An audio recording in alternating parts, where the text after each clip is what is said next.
এবার তুমি যে দলকে ভালোবাসো, যে নেতাকে তুমি ভালোবাসো, যে নেতার নামাজ নাই, রোজা নাই, দিন নাই, ধর্ম নাই, ইসলাম নাই, কোনো কিছুই নাই, তুমি যদি সে নেতার সঙ্গে চলো, নেতার সঙ্গে মিশো, নেতার সঙ্গে উঠা বসা করো, নেতার কথা মানো, কাল কিয়ামতের ময়দানে ওই নেতার সঙ্গে তোমার হাসর হবে। ঠিক কিনা বলেন? আর আপনি যদি আল্লাহওয়ালা, দ্বীনওয়ালা, মুত্তাকি বান্দার সঙ্গে আপনি চলাফেরা করেন, যে বান্দার সঙ্গে চললে জান্নাতের কথা আপনার স্মরণ হয়, যে বান্দার সঙ্গে চললে আপনার জাহান্নামের কথা আপনার স্মরণ হয়, যে মানুষের সঙ্গে আপনি চললে ভালো কাজ করার সুযোগ আল্লাহ তাআলা আপনাকে করে দিবে, যে মানুষের সঙ্গে আপনি চললে কোনটা জান্নাতের রাস্তা কোনটা জাহান্নামের রাস্তা তৈরি করে দিবে।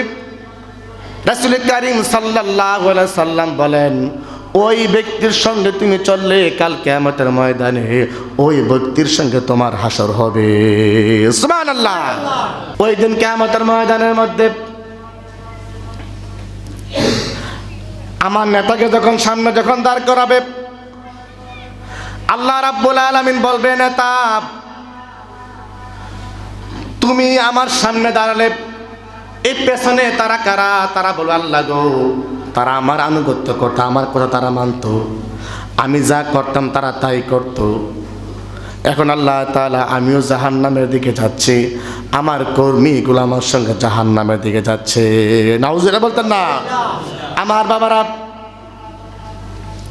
ওই সময় কর্মীগুলো বলবে, ওগো আল্লাহ, না জেনে না বুঝে এই নেতার কথা আমরা মেনেছিলাম, তার কথা আমরা মেনে গাঁজা খেয়েছি, বাবা খেয়েছি, ইয়াবা খেয়েছি, জানা করেছি, ব্যভিচার করেছি, অন্যায় করে মানুষ হত্যা করেছি, নিরপরাধ মানুষদেরকে মামলা দিয়ে আমি জেলখানার মধ্যে আটকিয়ে রেখেছি। শুধুই তাই নয়, নেতার কারণে আমরা ডাকাতি করেছি, সন্ত্রাসী করেছি, চাঁদাবাজি করেছি। ওগো আল্লাহ, যদি নেতা জাহান্নামের মধ্যে যায়, আগে নেতাকে তুমি দ্বিগুণ শাস্তি দাও, আর তোমার পক্ষ থেকে সেই নেতাকে তুমি লানত দাও। নাউজুবিল্লাহ বলতেন না? আল্লাহ তাআলা বলেন, রাব্বানা আতিহিম দি'ফাইনি মিনাল আযাবি ওয়াল আনহুম লা'নান কাবীর। আহা, কত বড় মারাত্মক কথা, কত বড় মারাত্মক কথা রে বাপ!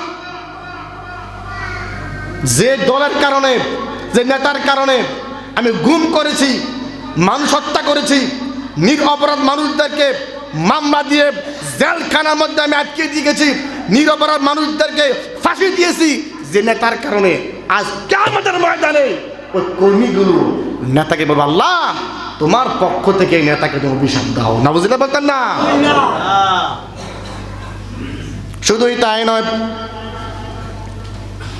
ওই কর্মীগুলো কাল কিয়ামতের ময়দানে বলবে, আল্লাহ গো, তোমার কাছে আমাদের একটা ফরিয়াদ, যেহেতু আমরাও জাহান্নামের মধ্যে যাব, আরে নেতার কথা মানার কারণে, নেতার আনুগত্য করার কারণে নেতার সঙ্গে আমিও জাহান্নামের দিকে যাচ্ছি, তোমার কাছে একটা ফরিয়াদ কে মাওলা।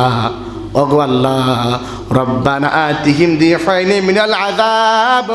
ওগো আল্লাহ, তুমি আমাদেরকে জাহান্নামের মধ্যে যে আযাব দিবা, যে আযাব তুমি আমাদেরকে দিবা, এই নেতার কথা মানার কারণে, এই নেতার কথা মানার কারণে জাহান্নামের মধ্যে এই নেতাকে তুমি দ্বিগুণ জাহান্নামের আযাব তুমি দিবা।